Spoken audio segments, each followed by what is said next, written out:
అంబేద్కర్ కోనసీమ జిల్లా రామచంద్రాపురంలో నూతనంగా నిర్మించిన రైతు బజార్ను కార్మిక శాఖ మంత్రి వాసంశెట్టి సుభాష్ ప్రారంభించారు.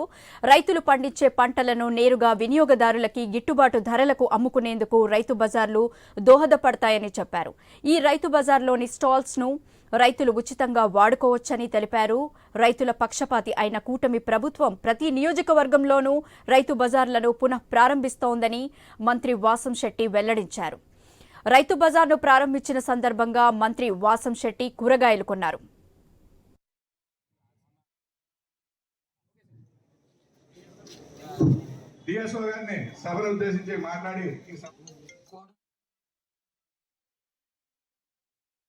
గత ప్రభుత్వం సుమారు 3 నుంచి 5 నెలల వరకు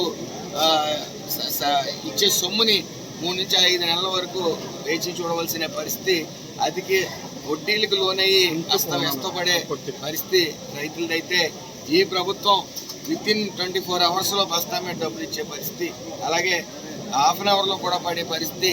ఈ ప్రభుత్వం ఒక ఘనత. ఈ ప్రభుత్వం రైతుల పక్షపాతం చెప్పడానికి మరో ఉదాహరణ ఏం అవసరం లేదని నా భావన. అదేవిధంగా ఈ బడ్జెట్లో అన్నదాత సుఖీభావుకి సుమారు 4,500 కోట్లు ఇవ్వటమే కాకుండా ఏదైతే ఈ వ్యవసాయ శాఖకి సుమారు 8,584 కోట్లు కూడా కేటాయించడం జరిగింది ఈ బడ్జెట్లో.